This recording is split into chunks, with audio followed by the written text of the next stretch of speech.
Ladies and gentlemen, with me right now is John Coutinho, a candidate for re-election to the Select Board. He would like to be on for another 3 years minimum, because that's the length of the term. He is a Republican, and he wants to keep doing what he's doing, or even doing it better if he could. Now, a lot of people want to know, how long has this fellow been in town, and or this gal, and they want to know about people. When did you move to Hopkinton? I moved to Hopkinton in I bought the house at the end of '98, moved in the beginning of '99. So I guess 21 years. But I was affiliated with Hopkinton before that with the Hopkinton schools. I was doing mentoring in some of the science programs, and then into the robotics programs. And then you fell in love with the place. Fell in love with the place. I really did. Well, who wouldn't? It's a great place. It's just looking at Hopkinson's vision statement. Come on, we've got everything. And it just keeps getting better and better every single year. Now, you have 2 daughters. I do. And they are, one is in college. Are they both in college? No, my daughter that you just interviewed a couple weeks ago just graduated this past May. Actually, just got her diploma mailed to her. But she's going to be leaving. She got a Fulbright scholarship, and she'll be leaving for Spain in January to teach English in Madrid. Right. And my younger daughter is a freshman at Virginia Tech, doing building construction management. So let's see. So they were actually born when you moved here. So they're not townies either, are they? No, actually, my oldest one was born just before, when we were still in residency in Worcester. But she moved here when she was 1, and then my younger daughter was born in this house. Oh, good. So she's a townie. I mean, people want to know that connection. People want to know the townies want to know. When did he move into town? When did she move into town? Mm-hmm. Then I got my mom. Then I got my mom to move in too. Yeah, right. Yeah, sorry for your loss. Yeah, she moved here. She was here 12 years. It was fabulous. She absolutely loved it. She was here 6 months, and said to me, "John, this place is amazing. I have more friends here in 6 months than I did 30 years living in Swampscott." So it's a great place. We're blessed. She had a wonderful home, and you have a wonderful home, and you've done very well in the private sector. Is that correct? Yeah, I guess. I've run a few good businesses and gone public with a couple of them. It's been a good experience. Yeah. You're an engineer by trade. Is that right? Correct. Didn't you design something or patent something that was? I'm sorry. You broke up right there. You designed? No, I've got a bunch of patents. But when I was still in college, I designed a thin ice rescue device. It was a device to save people that fell through thin ice, and just to more or less to protect the rescuer, and to give the rescuer a chance to get out there and get back in. But that was my first invention years ago, though. Are they using that still? Yeah. Well, actually, a guy actually from Worcester ended up taking over my patent, and he's still making them. Yes. Oh, great! Anything else of note that you've designed? No, same as every engineer. Everything that you do, you sign over, and they give you a little plaque. But no, nothing that really people know or what. No. So you'd like another 3 years to begin with. How do you look back on what you've done so far? And I don't want it to be the past. And I'm not suggesting that there's a past to your PAST to your to your involvement, I'm wondering, what have you done leading up to your service on the Board of Selectmen? Well, we can, I've worked with a really great bunch of people for the last 6 years. There have been some, a lot of great town volunteers, and when we start thinking about what's happened, it just, we've got a new library, new DPW facility. We've got the new marathon center, the marathon school. I mean, we've got, Sandy Beach. We've the new place down there. But again, the biggest thing is that we've been able to maintain the services and keep the taxes low. We did 2 underrides, which gives us the transparency that people need, so that future boards or the current board can't just tax to the level that they want to. That's probably the thing I'm most proud of is 6 balanced budgets that we did a great job. What's the budget number now? We're at we're close to $100 million. Well, then we're in the midst of doing some cuts right now. So the school just did a really great job pulling several percent out, and we're still working with the other town boards. One of the things we got to keep in mind is that towns all around us right now are doing massive layoffs, and we're very lucky that we here in Hopkinton are discussing what our increases are, or can we lower our increases? And we've got we've got world-class schools, and for 2 years in a row we've been the #1 safest community in Massachusetts. So that's why we really have to just make sure that we just trim the sails. We don't do any crazy tacking of the boat, and try and make it through this crisis that we're in right now. How does that affect town government? Revenue from, you don't generally tax a business's profits or revenue that I know of at the town level. So does this affect real estate taxes or something? Why would the town be making less money? I mean, I'm just asking the question. Well, just think. Well, think about it. Have you bought a car in the last 6 months? Think about how many people in the last 6 months haven't bought a car. It's just one of the basic ones. That and excise taxes. Well, we won't be able to get any more money there. Think about the state budgets. The states are going to probably cut $2 or $3 million out of our the money that we get from them.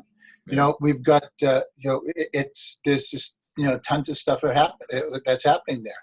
Think about the enterprise funds for parks, for the water department, for the sewer department, and Parks and Rec. If people aren't if the businesses aren't here and they're not using water, we're not going to sell as much water. If Parks and Rec, because of COVID, they're cutting out programs and such, they're not going to make any revenue. So we're going to have to make up the revenue there. But we still have the OPEB that we have to watch out for. We really have to look at each department as a P&L site, profit and loss site, and that's where, when you were talking about my being in the private sector, I was 4 years balancing budgets and running successful P&Ls. We're always looking for ROI. We're looking for return on investment while increasing productivity and services.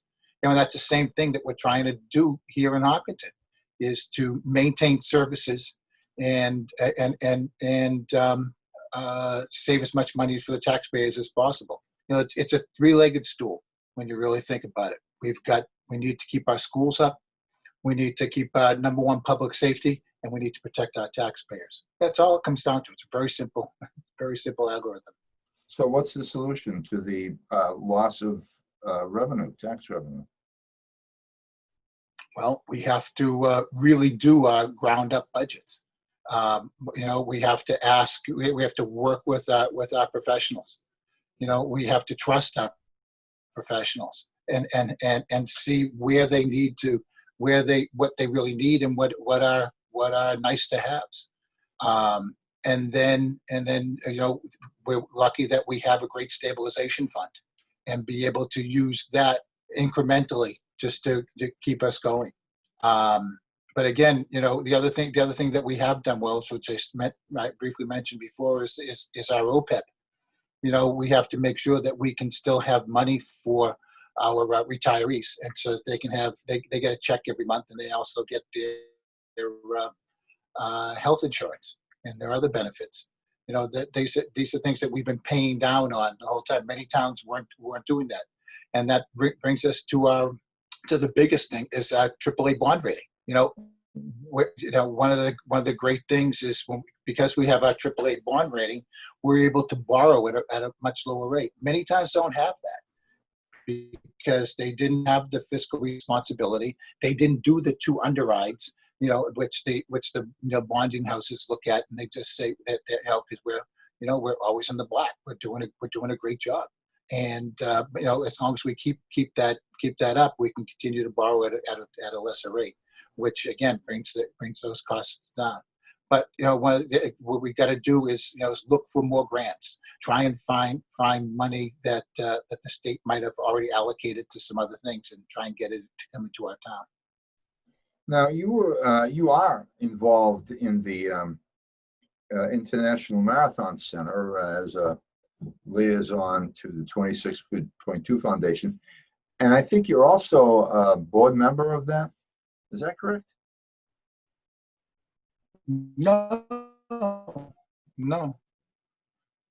I'm actually the special liaison to the Boston Athletic Association, and as such, what I've tried to do is to bring the 3 groups together, because the 26.2 Foundation really represents a lot of the marathon activities here in Hopkinton, and the BAA, which is the Boston Marathon, and the town of Hopkinton.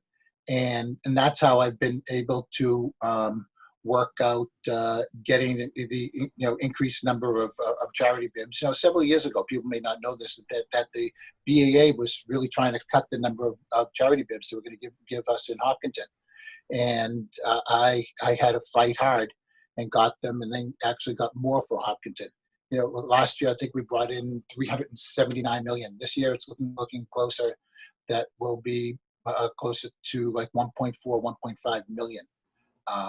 Because not only did we get more numbers. What? Pardon me? I think you said that last year they brought in 375 million. I think you meant thousands. 375,000. And this year we're looking to bring in 1.4 to 1.5 million. And that's more, but it also has to do with the charities being more thoroughly trained and how to raise money, and that especially the 26.2 Foundation, which worked with each and every one of their charity runners to help them raise funds. And my daughter's one of those. Oh, that's right. Now, given that you've been involved in a lot of the things that have come to completion and are still in the works, where do you see your, let's say, your greatest, what was your greatest love through all this service to the town? You're on the planning board, you were on ZAC, you're on the selector board. What else? You're helping out the marathon. Well, let's see, what else? Upper Charles Trails Committee, Marathon Fund Committee. Yeah. It's every year there's just something phenomenal, and just like I went through, who could be more proud? We've got a great library, and that was a tough thing to get through. There was a lot of negotiation with the abutters, with working out some of the parking, working out all the issues with the historical commission, and then just the funding itself. But what a great achievement we had there. And the DPW facility that was years. We should have done that years ago. But now we've got an absolute state of the art. Sorry, shut my phone off. We've got an absolute state of the art facility and we get the new marathon school. But some of the things that are just great to hear are the 2 years in a row safest community in Massachusetts. Yeah, that's awesome. Our schools, our high schools, number 3, and the 2 ahead of us are private schools. How can you beat that? That we're able to fund enough increases while minimizing the tax impact. Our expanded commercial footprint. There's just so much that we've done. But again, the things I'm most proud of is bringing in balanced budgets every single year and 2 underwrites. That's good, because if you can't pay for it, you can't get it. And so we're able to get all those things because we kept our AAA bond rating the entire time. Now, somebody recently purchased Finn Perry's property there. I know you were very involved in that for a while. Do you know what's going on down there? Since I have no, actually, I don't. I'm not being in the planning board. I haven't kept up with that one and that sale. No, that was a in my opinion, that was a loss. That we weren't able to get something going there, so we could put a good hotel there, and the biggest thing was to get a road to go from Lumber Street right there, the intersection of Lumber and West Main, straight over to Wood Street. That would have been such a great cut-through road that the trucks would have used. No longer, we wouldn't have trucks going up and down West Elm. It just would have been just a lot neater and cleaner. But we didn't get it. People, the town didn't vote for it. But that was something I really thought would have helped, because it would have turned that section into an economic engine, and we could have used that to fund keeping our downtown nice and quaint and the way that we like it, but and have that section. Well, how is that? No, I just get confused.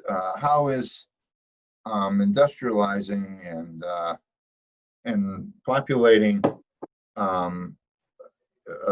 what's the name of that street there? Not Parker Drive, where Perk and Elmer is, that street there. How does that change the downtown? Because the downtown's already funded, right? No, you're missing my point. See, what we were trying to do is a mixed use zoning, which would have been a live, work, and play. So we already had the apartments, which was the living part, but the work and play would have been, putting in a hotel there, and then building up some other businesses and maybe some other apartments down there, and then that just would have just opened up that whole area. Because one of the things we want to try to bring to town, the 20-somethings, have them not just leave Hopkinton and go to live in Boston, because a lot of that generation, they don't like driving. They like riding their bikes. They like being able to just walk to work and have all the amenities right there. Because right there, just think about it. We've got 110 Grill, we've got a pizza, we've got dry cleaners, we got all the stuff right there for them. So if we could have had a hotel right there, as well as and we got the companies and some more apartments, it would have just been a great live, work, and play area that we could have concentrated a lot of workers in one spot, sort of like on South Street. So there must have been some kind of studies on how many hotel rooms are needed in the area, and I mean, right now it's a good thing they didn't do that, because so many people are working from home, and they're not going in the hotels, they're not driving far to visit the extended plant wherever they are. So maybe it was a good thing that didn't go through, because hey, never know. But I'm wondering what was the impetus for all those hotel rooms? I mean, I always thought it was a great idea, but I didn't do any research. Well, I know now. Now we're talking 10 years ago. So what I'd like to more concentrate on is where we're going right now through the COVID crisis. We've got to fight our way out of this. And we can turn the conversation if you like, and I'm all for that. But no, I understand. But we're talking about stuff that didn't. Somebody did just well. That is, it's very current, because somebody just paid over $3 million for that property, And there's got to be a reason behind that. Maybe, I think it was 3.5 Well, million. 3 million's not a lot of money. 3 million's not a lot of money for all of those, all that property they got there. What do you get, 6 acres? You know, when you think of this, there are houses, the mean home price in town is pretty gosh darn high right now. You know, when you look in the real estate pages, you know, it's tough to find a house under $600,000 in Hopkinton. So when you're talking $3 million for a large chunk of commercial property, they got a pretty good deal. Okay, well, it's double what it was a few years ago anyway. I saw that. But you want to talk about? But that's another great thing about Hopkinton. You know, that's a really great thing about Hopkinton is that you know, the property values still keep going up. Even in this COVID crisis, people are still trusting Hopkinton. We're in a great location. Well, what's your next step if you get reelected? What's your next step on the board? What are you looking? What do you see in the future for the Board of Selectmen and how they can continue to help improve the town? Well, right now, we just have to make sure that we can stem the bleeding. You know, we have to somehow figure out how to, as I said, you know, keep up the services and you know, coming to the people right now, and you know, we've got to absolutely protect our schools. Protect us, as I said, I'm going right back to it. Protect our schools, protect our public safety, and protect our taxpayers. You know, we can start looking into handling the rest of it, but you know, we can manage the growth, you know, and still keep that money. And one of the things that we just did last week was renegotiate with the with Legacy Farms so that they would accelerate their payments. You know, that's really going to help us in the next 3 years is to get the money right up front. You know, then we got the extra money for the downtown corridor project. So we're getting these things. We're working into it. You know, I just want to make sure that we don't have to be like other towns and have massive layoffs and all of that. So we want to keep teachers in front of our students. We want to keep public safety people on the streets, and we got to, you know, continue to protect our taxpayers and the most vulnerable. John, I want to thank you for being with HopNews.com, myself and everyone else that's going to be watching this afternoon, and we'll be crunching this video for a presentation likely tomorrow because the election is really coming up, isn't it? Came up so fast. I want to thank you again, John, and we'll see you on the other side. Don't go away.